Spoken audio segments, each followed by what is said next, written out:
It all started when Sarah, my wife of 10 years, stood up at our anniversary dinner. We were at our favorite Italian place, a small family restaurant where everyone knew us.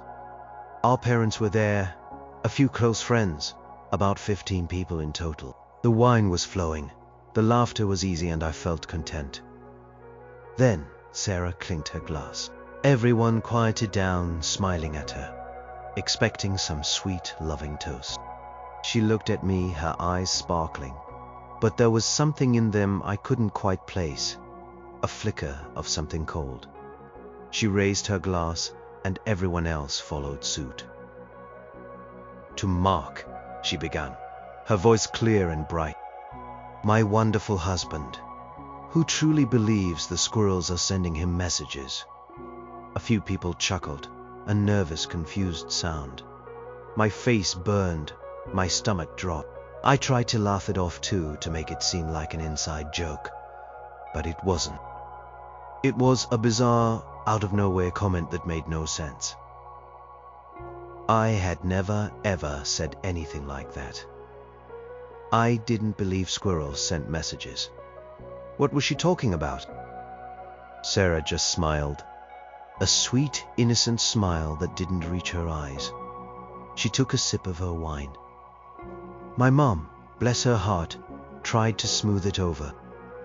"Oh, Sarah, what on earth are you talking about?" she asked, a little laugh in her voice. Sarah shrugged playfully. "Oh, you know, just Mark being Mark," she said, waving a hand dismissively. "He's always got these quirky little ideas. Always has had. Part of his charm, right, Marky?" She squeezed my arm, but her grip was tight, almost painful. I tried to force a smile, but my mind was racing. This wasn't quirky. This was a direct, public accusation of something profoundly strange. Something I knew was untrue. It felt like she was laying a trap or planting a seed. And the way she said Marky, so condescending, like a child. The conversation limped on, but I was no longer part of it. I kept replaying her words. The squirrels are sending him messages. Why would she say that? To whom had she said that before? Had she been telling people things like this already?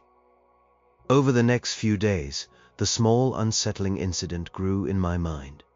I confronted her about it. "Sarah, why did you say that about the squirrels?" I asked, trying to keep my voice calm. She looked at me blankly, as if she didn't know what I was talking about. "Say what, honey?" "At dinner. About me believing squirrels send messages. It's not true, and it made me look like an idiot." She scoffed, rolling her eyes. "Oh, Mark, don't be so dramatic. It was a joke. You are always overthinking things." She paused, then added, "You know, sometimes you just get these really intense fixations. It's just a funny little quirk. Everyone knows you are a bit eccentric." Eccentric? I was an accountant. My life was numbers, logic, and routine. There was nothing eccentric about me. This was the first time I noticed the pattern. When I challenged her on something, she would deny it, gaslight me, then twist it back on me, making it seem like I was the one with the problem. A few weeks later, my sister called me. "Hey, Mark," she said, her voice a little too casual. "You know, Sarah was telling me you've been having some really vivid dreams lately. Like, you know, really vivid. Like you are not sure what's real and what's not." My blood ran cold. I had mentioned a dream to Sarah once, a normal, slightly weird dream like anyone has. But I had never implied I couldn't tell reality from dreams. "What are you talking about?" I asked, my voice tight. "Oh, nothing. Just checking in," my sister said quickly, as if caught. "She just sounded a little worried about you." Worried about me, or was she planting more seeds? The picture started to become chillingly clear. Sarah wasn't just making a strange joke. She was building a narrative. A narrative where I was unstable, unreliable, crazy. I started to notice other things. My keys would disappear, only to turn up in strange places I swore I hadn't left them. My wallet would be moved. Small things easily dismissed. But they added up to a creeping unease. I'd ask Sarah, and she'd say, "Mark, you are always losing things. Your memory isn't what it used to be. Or maybe you put them there and forgot." It was a slow, insidious poisoning. She started telling friends that I was going through a phase or stressed and acting a bit odd. She'd tell my parents I was withdrawn or unpredictable. Each comment was small, easily explained away as loving concern. But the cumulative effect was devastating.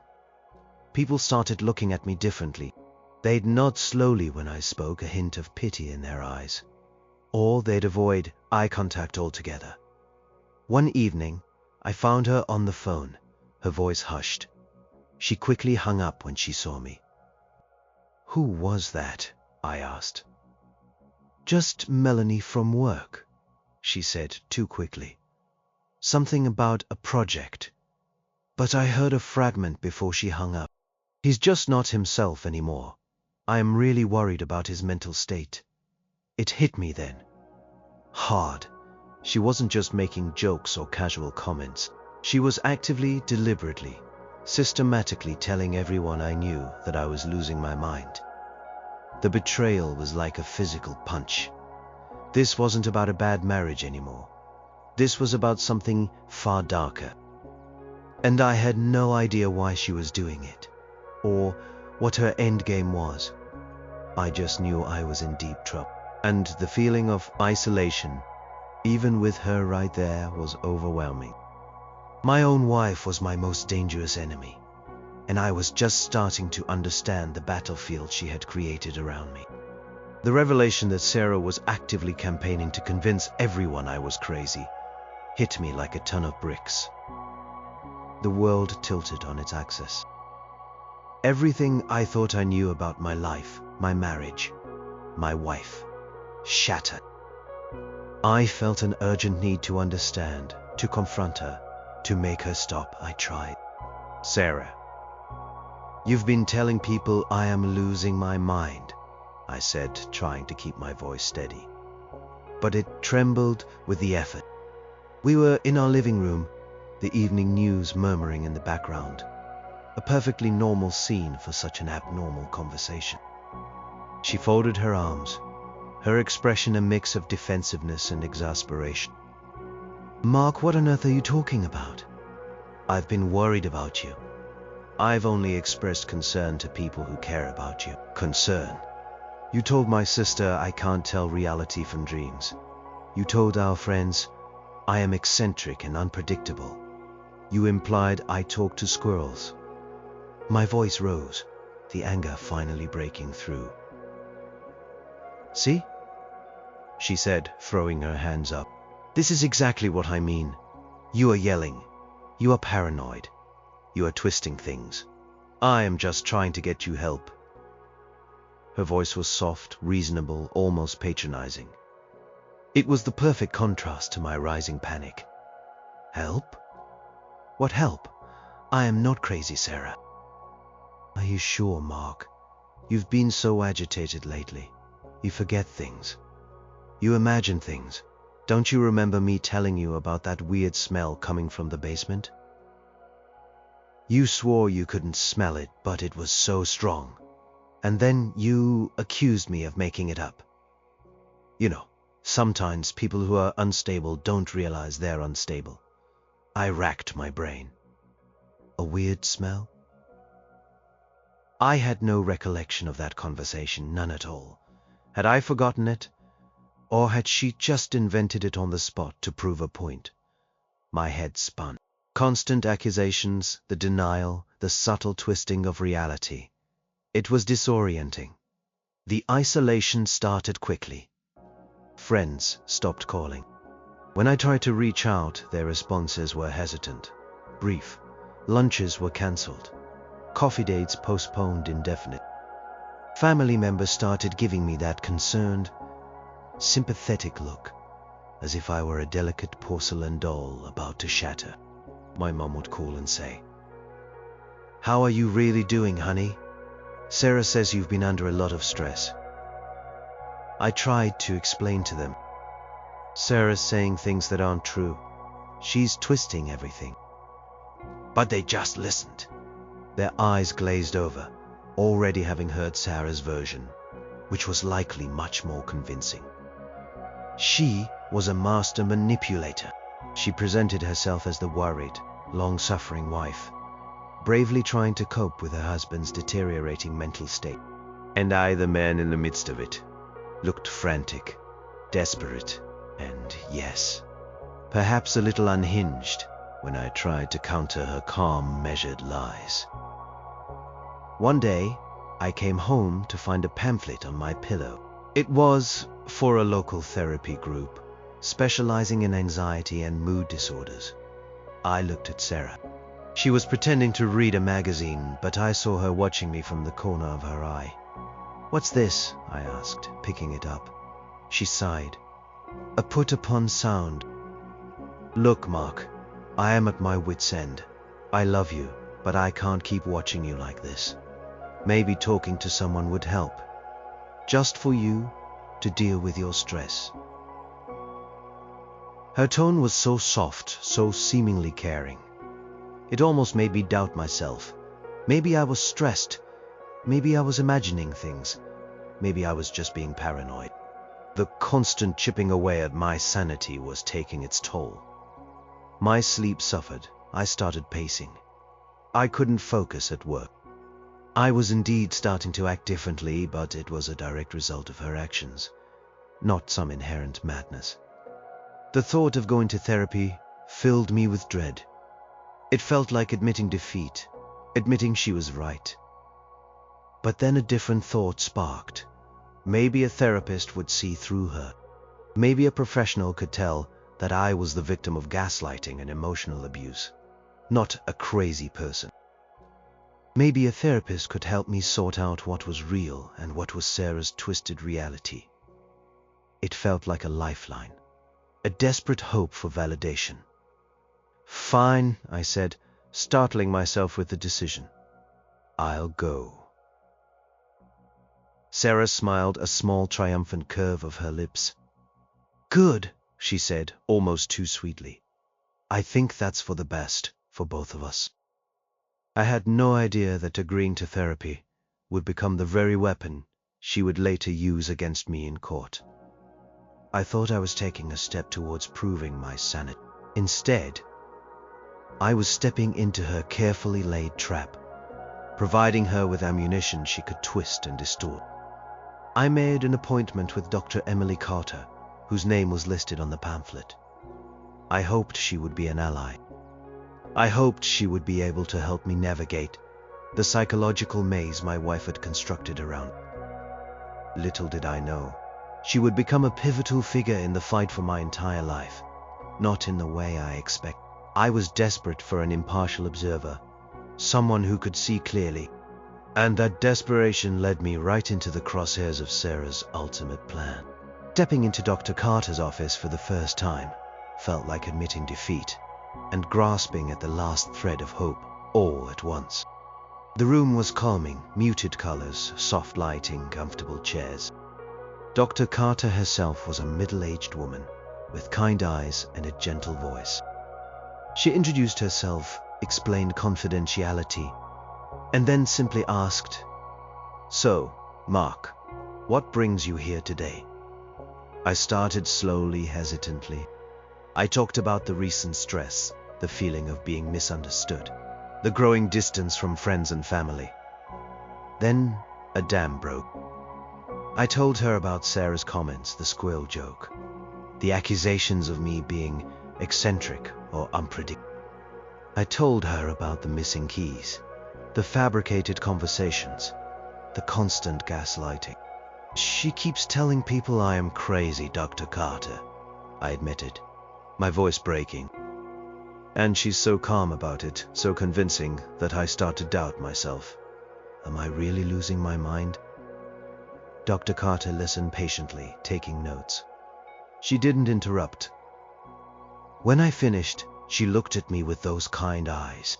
"Mark," she said softly, "what you are describing sounds a lot like emotional abuse and gaslighting.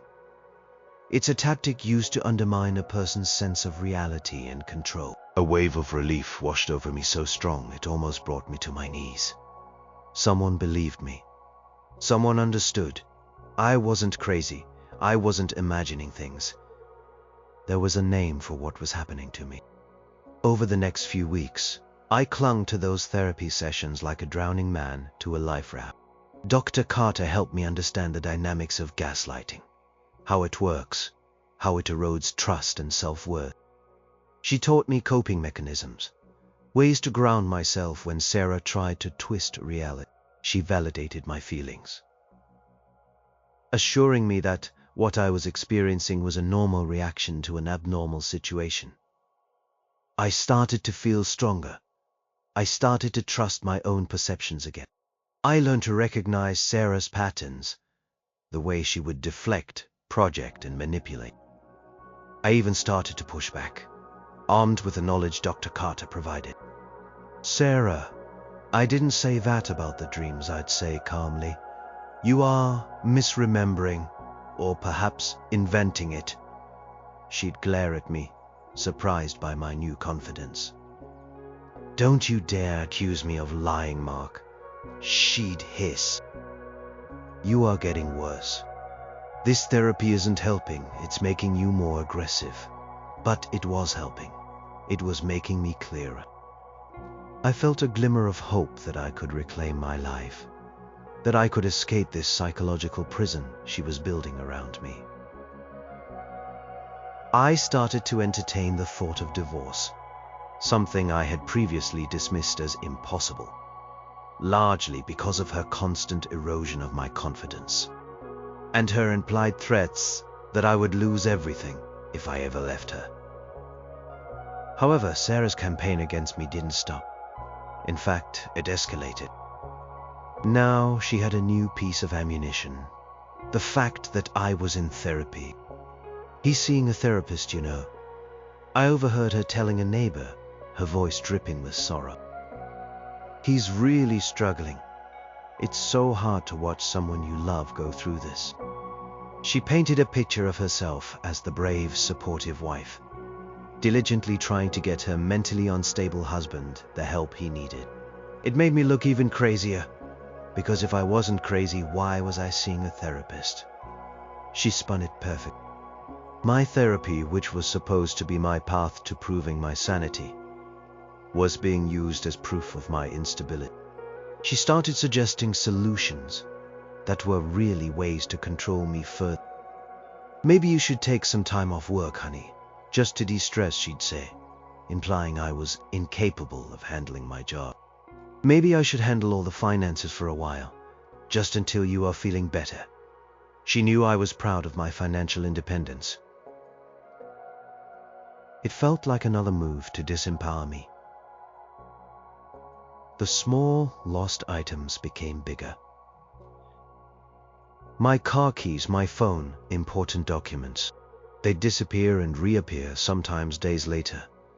In plain sight, but in places I never would have put them. She'd watch me frantically search, then sigh dramatically. "Mark, you really need to get your memory checked. This is happening too often." I started to suspect she was actively hiding them, setting me up, but I had no proof. How could I prove something like that? It was my word against hers. And her word, she was ensuring, was quickly becoming the only one anyone trusted. One evening, I found a legal document hidden under my side of the bed. It was a draft for a restraining order.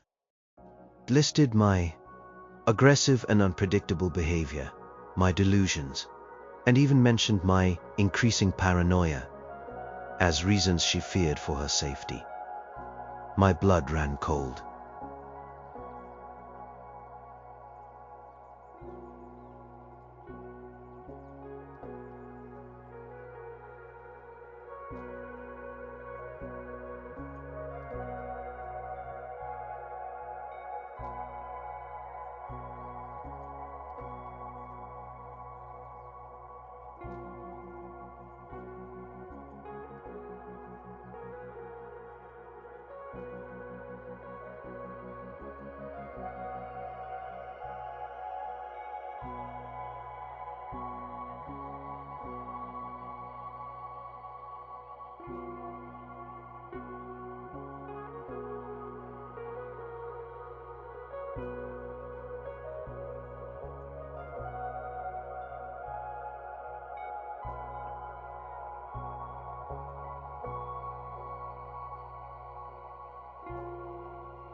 She was planning to take legal action. She was going to try and remove me from my own home, based on a fabricated narrative of my mental instability. The therapy, I now realized with a sickening lurch, was giving her official proof that I was seeking help for mental issues, which she could then twist to say I admitted to being unstable. The walls were closing in, and the true horror of her elaborate scheme was just beginning to reveal itself. My hope from therapy was quickly being overshadowed by a new, more terrifying fear. The discovery of the draft restraining order was a gut punch. It wasn't just talk. It wasn't just gaslighting. This was a full-blown attack on my life, my reputation, and my very freedom. My wife was actively trying to brand me as dangerous and mentally unfit. I called a lawyer the very next morning. It felt like a clandestine operation, making the call from a coffee shop, whispering into the phone. I chose a firm specializing in family law. The lawyer, Mr. Harrison, was a seasoned professional with kind but no-nonsense eyes. I laid it all out for him. The squirrel comment, the subtle whispers to friends and family, the gaslighting, the hidden pamphlet for therapy, the lost items, and finally the restraining order draft. I showed him the document I had found. He listened intently, nodding occasionally. When I finished, he leaned back in his chair. "Mark," he said, his voice grave, "this is serious. Your wife is building a case to portray you as unstable and potentially a threat. And the fact that you're in therapy, while good for you personally, will unfortunately be used against you in court." My heart sank. "But Dr. Carter is helping me. She says I am being gaslit, not that I am crazy." That may be true, but her testimony is protected by patient-client privilege. She can't just come out and say that without your consent. And perhaps not even then, depending on the specifics of the case. Your wife's lawyer will try to argue that you sought therapy because you admitted to having mental health issues, making you unfit for whatever she's seeking, whether it's sole custody, a larger share of assets, or just to remove you from the house. The legal battle officially began. Mr. Harrison advised me to be extremely careful around Sarah. "Assume everything you say or do could be used against you," he warned. "Document everything, keep a journal of incidents. If she escalates, call me immediately." The escalation was swift and brutal. Sarah's demeanor shifted from subtly manipulative to openly hostile and controlling. She started changing passwords to joint accounts, locking me out of our shared finances. "You are too erratic with money lately," she'd say. Her voice clipped. "I am just protecting us." Our children, 8-year-old Lily and 6-year-old Tom, became pawns in her game. She started making excuses for me not to spend time with them. "Daddy's not feeling well today," she'd tell them, even when I felt perfectly fine. Or she'd invent plans that excluded me. "We're going to Grandma's for the weekend, Mark. Just me and the kids. You should probably rest." She was slowly, systematically alienating me from my own children. Their confusion, their worried glances at me broke my heart. They didn't understand why Daddy was suddenly sick or resting all the time. The accusations intensified. She started screaming at me, accusing me of things I hadn't done, leaving the gas on, neglecting the children, even imagined infidelities. Then, moments later, she'd be calm, almost remorseful. "I am sorry, Mark. she'd say, her voice soft. "It's just so stressful watching you like this. You just get so irrational sometimes." I felt like I was living in a psychological torture chamber. The stress, the sleep deprivation, the constant vigilance against her attacks, the fear of losing my children. It all started to chip away at my resolve. I felt constantly on edge, irritable, and yes, sometimes I did forget small things. I started to look and feel exactly as she wanted me to. Exhausted, paranoid, and unstable. It was a self-fulfilling prophecy she had engineered. Then came the official divorce papers. And with them, the devastating allegations. She was seeking full custody of the children, claiming I was an unfit parent due to my deteriorating mental health. She was also seeking the majority of our assets, arguing that my unstable behavior made me incapable of managing finances.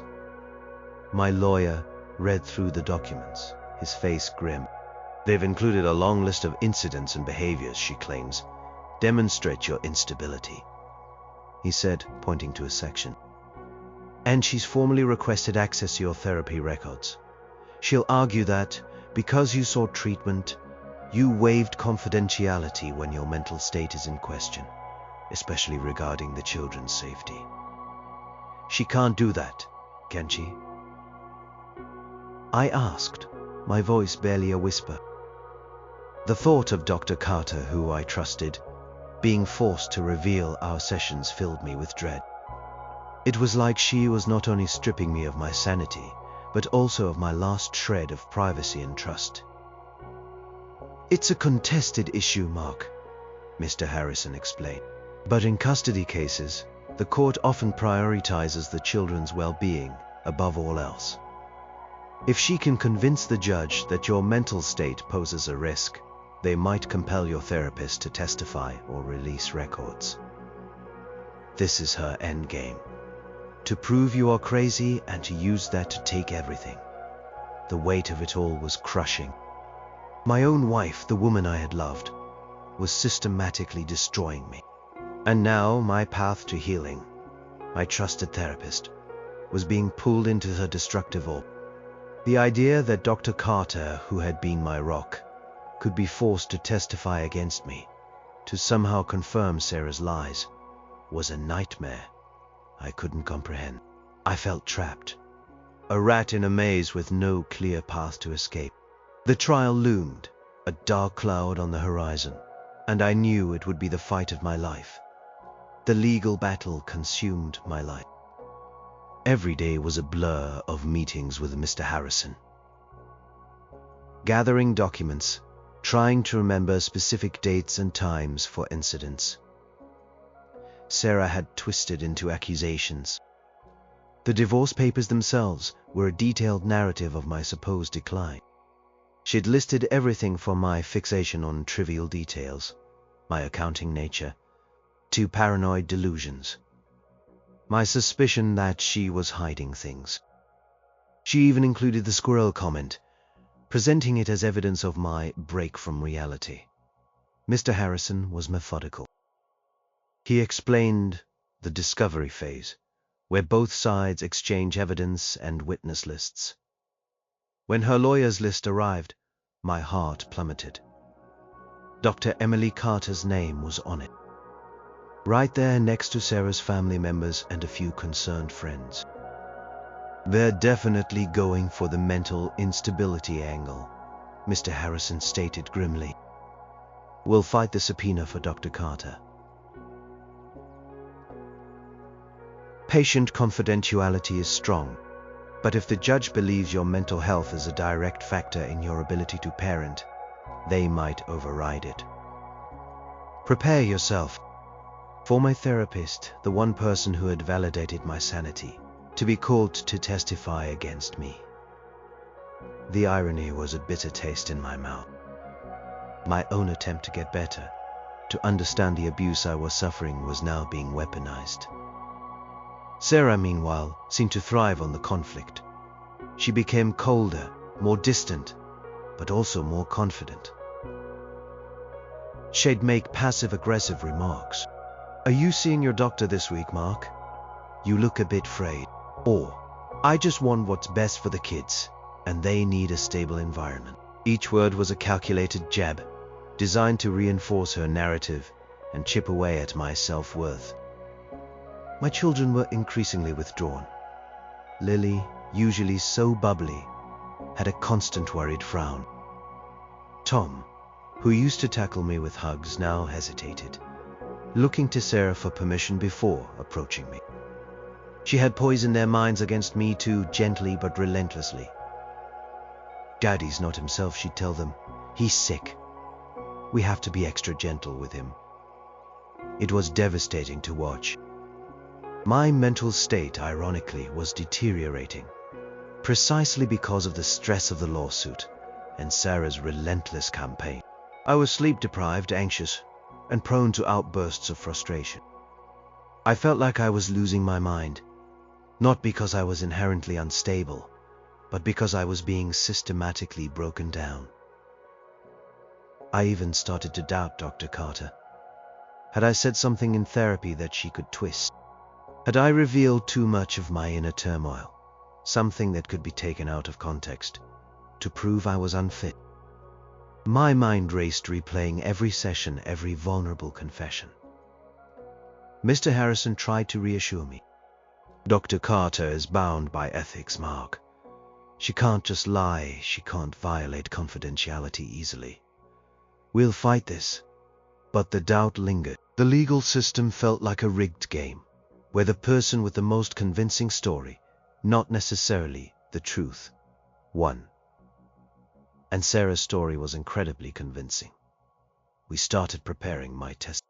Mr. Harrison grilled me, asking me to recount incidents, to remain calm, to not appear agitated or paranoid.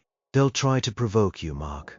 They'll want you to lose your temper to confirm her narrative." It was like walking on eggshells, even in my own defense.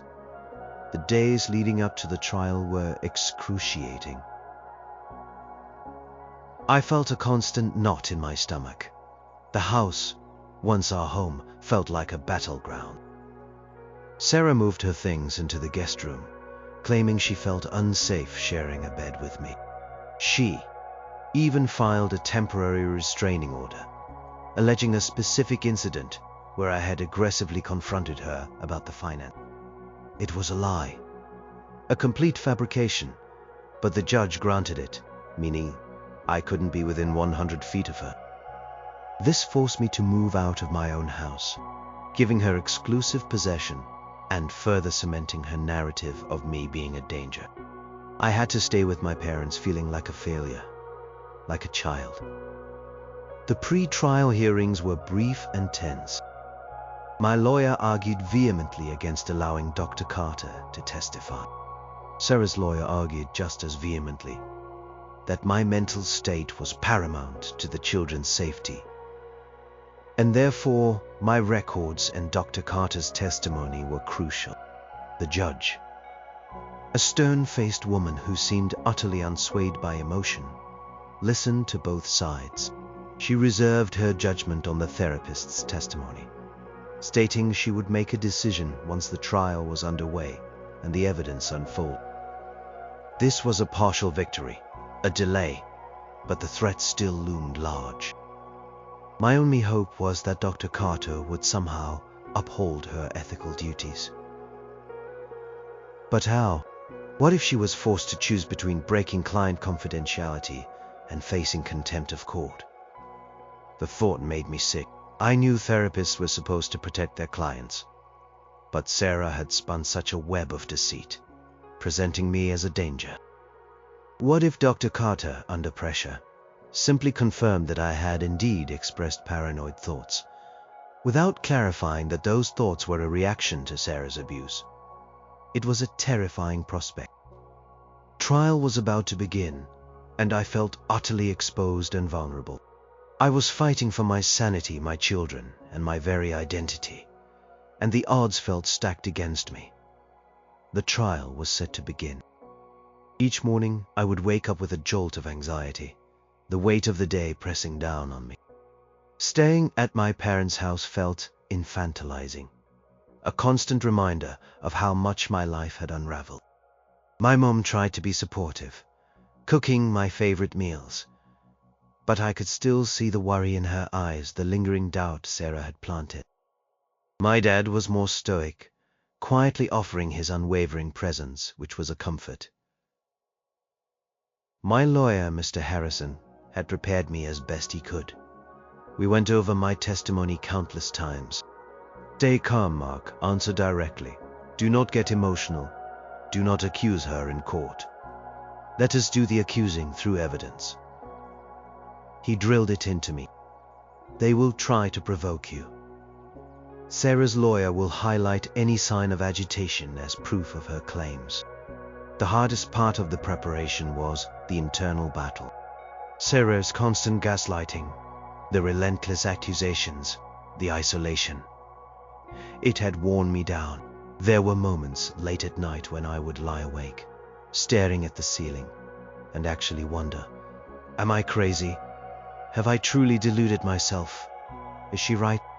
The very act of defending myself, of trying to untangle her lies, was making me question my own perception of reality. It was a terrifying descent into self-doubt. I revisited my therapy sessions in my mind, desperate to recall every word. Had I described any delusions to Dr. Carter? Had I seemed overly emotional? I remembered talking about my fear of losing my children, my anger at Sarah's betrayal, my struggle to trust my own memory. These were all normal reactions, Dr. Carter had said, to emotional abuse. But what if in court her words were stripped of context? What if the prosecution just asked, did Mr. Davies express thoughts of paranoia? And she would have to say yes, because I had indeed told her about feeling paranoid about Sarah's actions. It felt like walking into a trapdoor.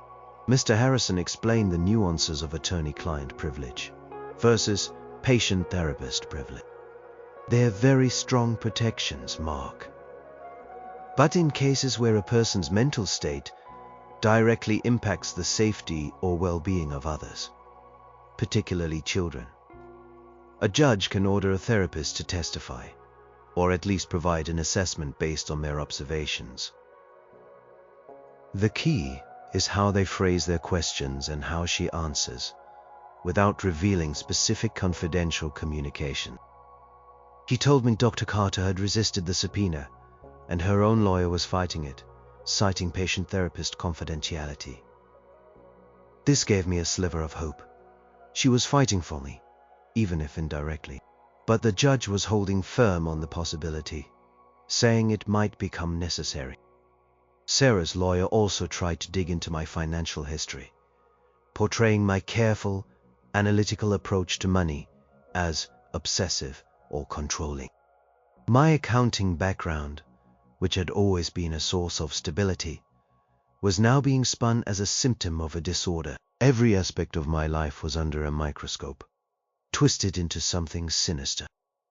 I even tried to reach out to a few friends, the ones who seemed less swayed by Sarah's narrative. One old college buddy, Tom, listened patient. Look, Mark, he said, I know Sarah's been saying some things. She sounds really worried. But I also know you. You are a good guy. Maybe she's just stressed too. He didn't outright dismiss her, but he didn't condemn me either. It was a small comfort, but it showed me how deeply ingrained her narrative was, even with those who knew me well. The thought of facing Sarah in court, seeing her perform her innocent, concerned wife act, made my stomach churn. She was a master of deception. She had convinced so many people. What if she convinced the judge? What if I lost everything? My children, my home, my career, my sanity, all because of her elaborate lie. The night before the trial, I barely slept. I kept picturing Dr. Carter on the stand, her kind eyes now looking professional and distant, carefully choosing her words, revealing just enough to confirm Sarah's claims, but not enough to break her ethical code. I imagined her saying Mr. Davies expressed concerns about his wife's actions, which he described as manipulative and controlling. He also reported feelings of paranoia regarding her motives.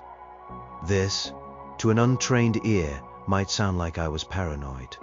Not that I was simply reporting paranoid-inducing behavior. It was a terrifying thought. The nuances of truth could be so easily lost in a courtroom. My fate now rested not just on my lawyer, but on the delicate balance of truth and perception, and the ethics of a professional who had once offered me solace. I just prayed it would be enough. The first day of the trial began with a nervous flutter in my chest that quickly escalated into a full-blown pounding. The courtroom was sterile, intimidating. The judge sat elevated, her face impassive. Sarah was already there, sitting with her lawyer at the plaintiff's table. She wore a subdued blue dress, her hair neatly styled, looking every bit the picture of a worried, grieving wife. She didn't look at me. Not once. My lawyer, Mr. Harrison, gave my shoulder a reassuring squeeze. Remember what we practiced, Mark. Stay calm. The opening statements were a blur. Sarah's lawyer, a slick, aggressive woman named Miss Davies, no relation, painted a picture of me as a man spiraling into delusion, an unpredictable danger to my family. She cited numerous incidents of erratic behavior, verbal aggression, and unfounded suspicions. She even subtly implied substance abuse, something I had never touched. It was a brutal character assassination. Then Sarah took the stand. My heart clenched. She swore on the Bible, her voice a soft whisper, almost too innocent. Her lawyer began the questioning gently, asking about our marriage, our children. Sarah described our early years with a wistful, sad tone, then transitioned to how things began to change with me. And what changes did you observe, Mrs. Davies? Miss Davies asked, her voice sympathetic. Sarah sighed, as if bearing an immense burden. Mark started to become, well, different. He'd forget things constantly. He became obsessed with small details. He would accuse me of things that never happened. He even started talking about strange things, like he once believed the squirrels in our backyard were sending him messages. She paused, shaking her head sadly. It was very concerning. My face burned. There it was again, the squirrel lie. She delivered it with such conviction, such a perfect blend of sadness and concern, that you could almost see the jury, if we had one, this was a bench trial, nodding in sympathy. The judge took notes, her expression unreadable. She went on recounting a laundry list of fabricated or wildly distorted events. She described me as paranoid when I'd asked her about missing documents. She portrayed my frustration at her gaslighting as irrational anger. She even claimed I had threatened her, twisting a heated argument about finances into a dangerous confrontation. He would raise his voice, throw things, she said, her voice trembling slightly. He became unpredictable. I was genuinely afraid for my safety and for the safety of our children. I wanted to leap out of my seat, to scream that she was a liar, that she was destroying my life with her performance. Mr. Harrison's hand was on my arm, a silent reminder to stay calm. I took deep breaths, trying to control the rage boiling inside me. The most painful part was her testimony about the children. Lily and Tom began to notice, she said, tears welling in her eyes.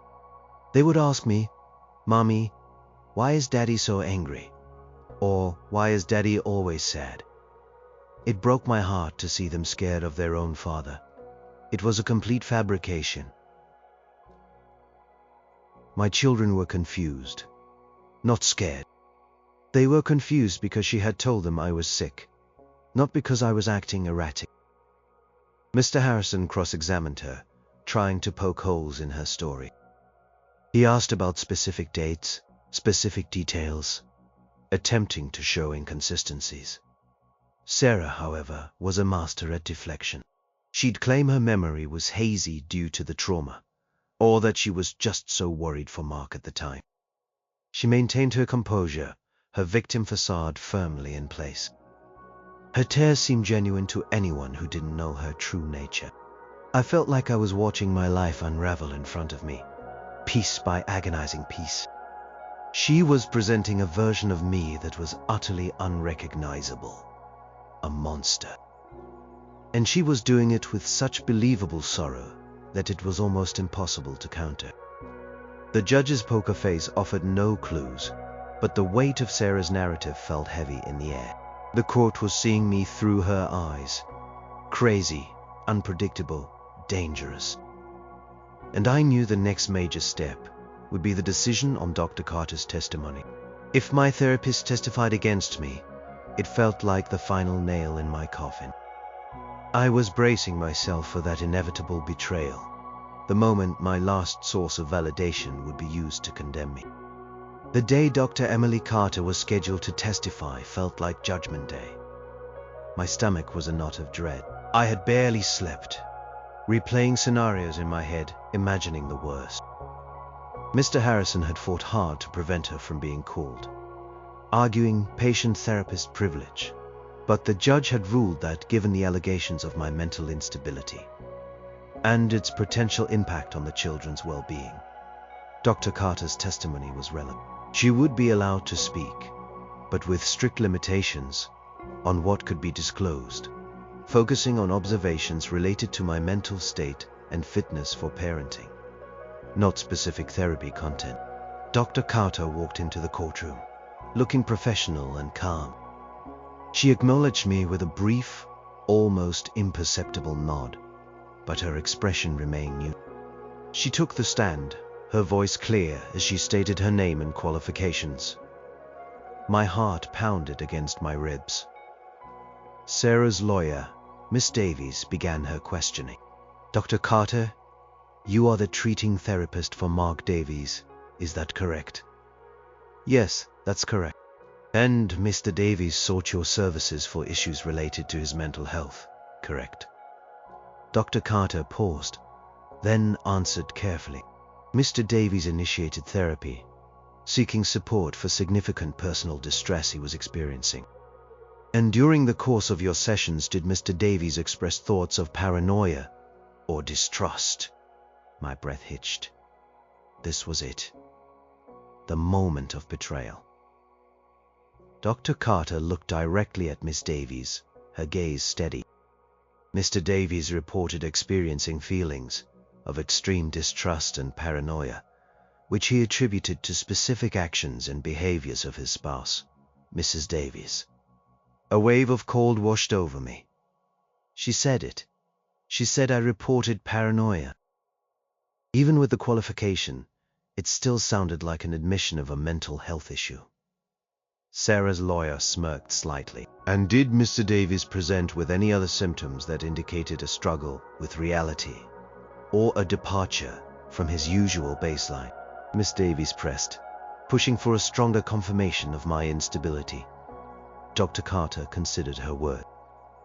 Mr. Davies described experiencing significant cognitive distortions, including confusion regarding past events and memory lapses, which he correlated with his spouse's consistent denials of facts and attempts to rewrite shared experiences. It wasn't a direct yes, but it wasn't a no either. She was carefully walking the line, using clinical language that, to an uninformed observer, could still sound like confirmation of mental illness. My hope dwindled. It felt like she was trapped, forced to concede just enough to satisfy the court's demands without overtly breaching confidentiality.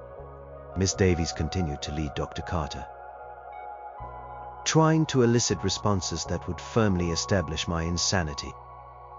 She asked about my emotional state, my agitated demeanor, my reports of being followed or watched, which were actually my reports of Sarah's constant monitoring and spying. Each answer from Dr. Carter was meticulously worded.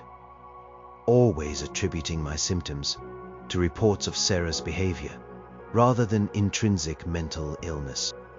But the general public, and perhaps even the judge, might not catch that subtle distinction. Based on your professional assessment, Dr. Carter, do you believe Mr. Davies's mental state affects his ability to make sound decisions, particularly regarding the well-being of his children? This was the critical question. My future, my children's future, hinged on this answer. I held my breath, dreading her response. Dr. Carter took a long, slow breath.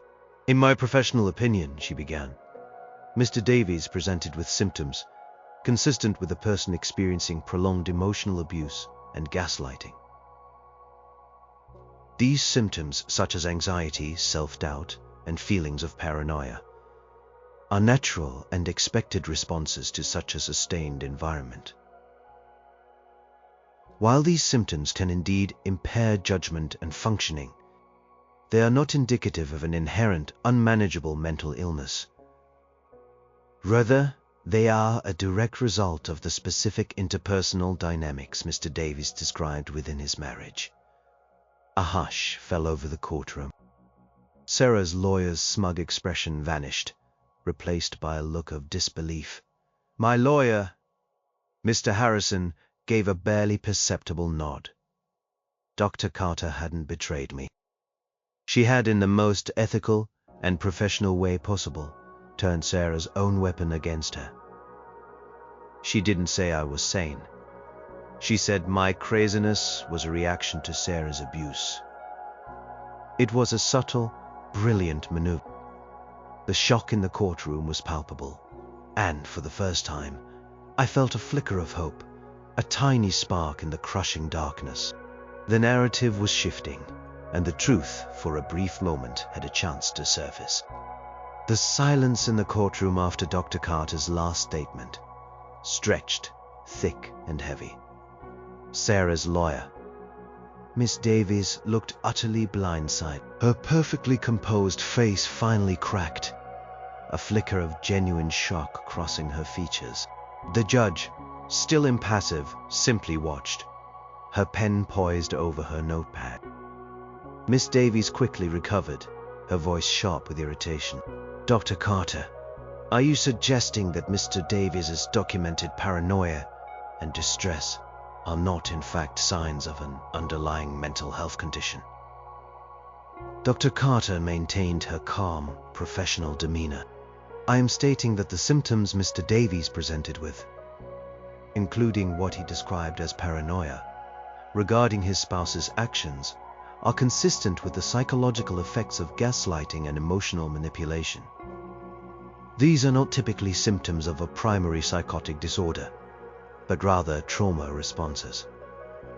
My role was to help him navigate these responses and validate his reality, which had been systematically undermined. This was it. She wasn't just subtly helping me.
She was directly challenging Sarah's entire premise.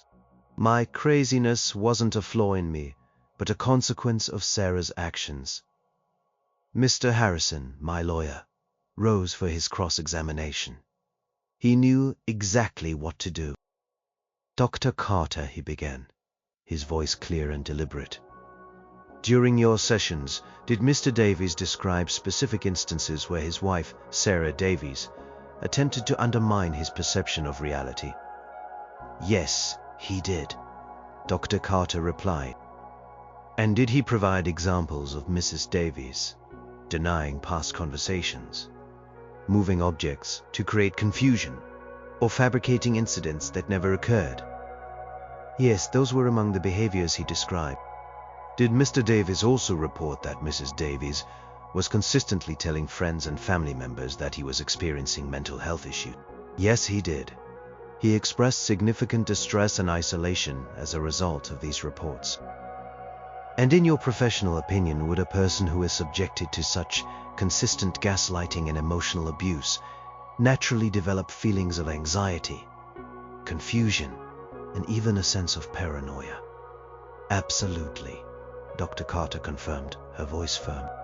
These are very common and indeed expected reactions to such a prolonged and insidious form of abuse. The courtroom felt charged. Sarah, who had maintained her stoic composure throughout the trial, now looked visibly uncomfortable. She shifted in her seat, her eyes darting nervously towards her lawyer. The narrative she had so meticulously built was crumbling before her eyes. Mr. Harrison pressed on. Dr. Carter, did Mr. Davies ever express delusional beliefs unrelated to his wife's specific actions, such as believing squirrels were sending him messages?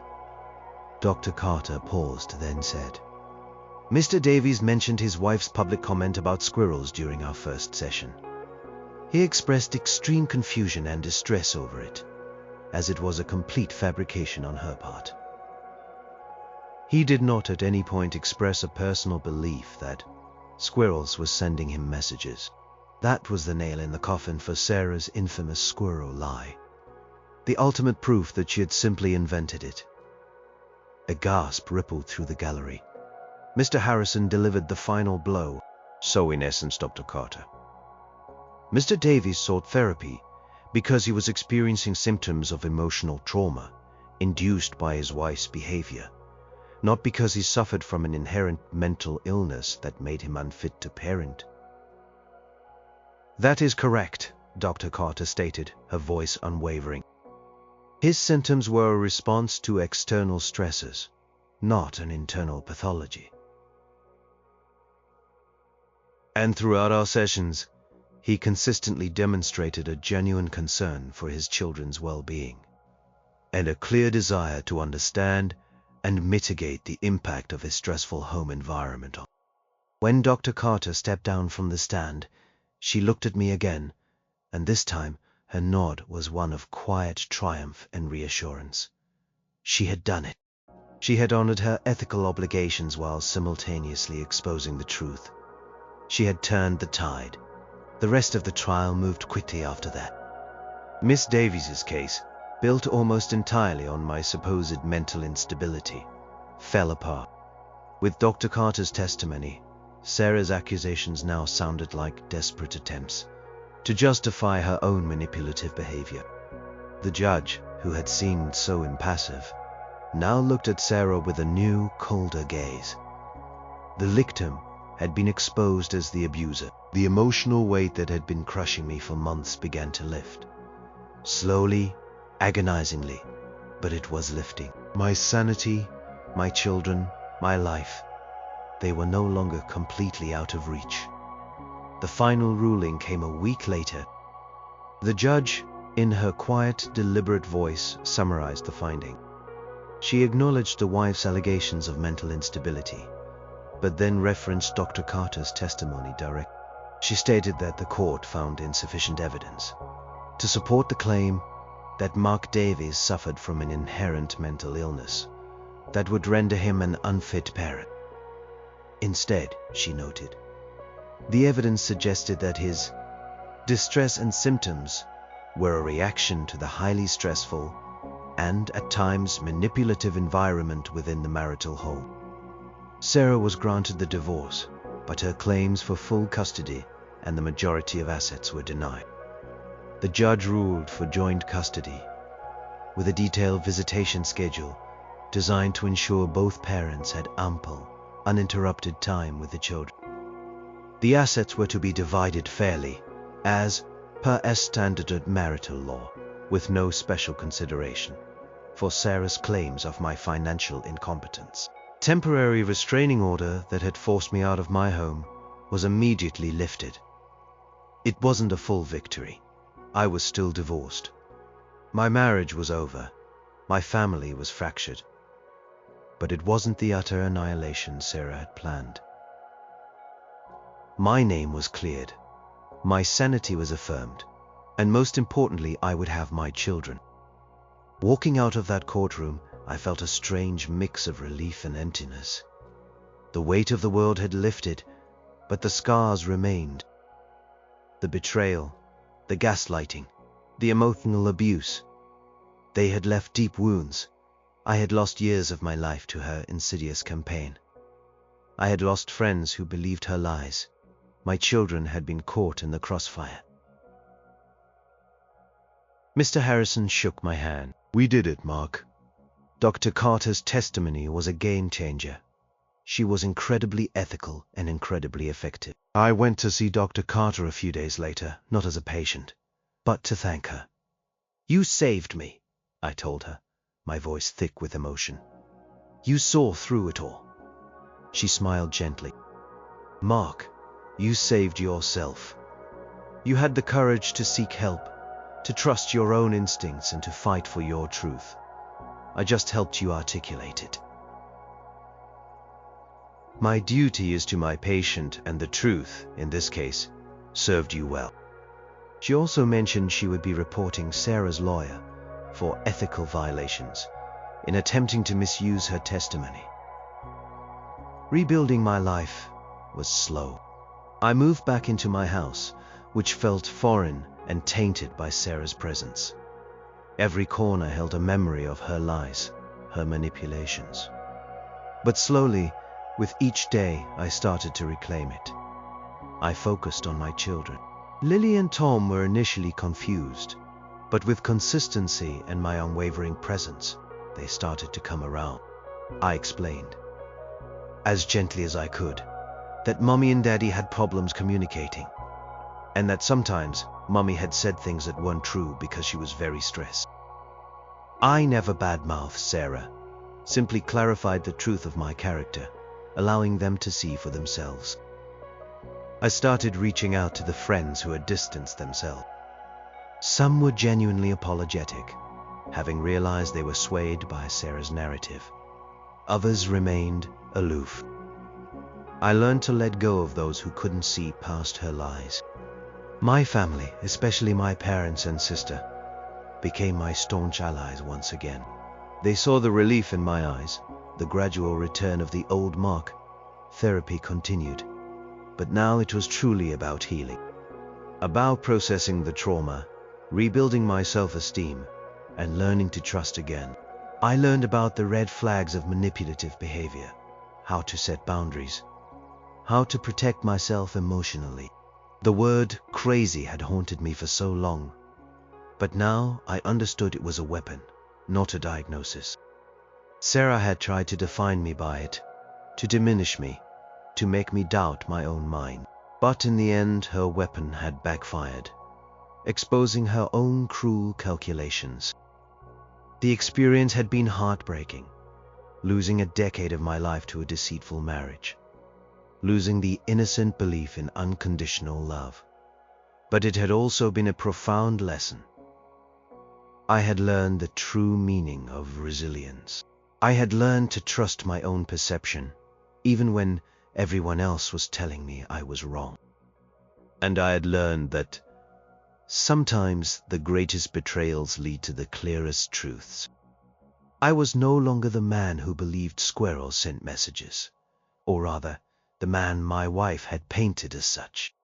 I was just Mark, a survivor, slowly putting the pieces of his life back together, one step at a time towards a future that was finally truly my own.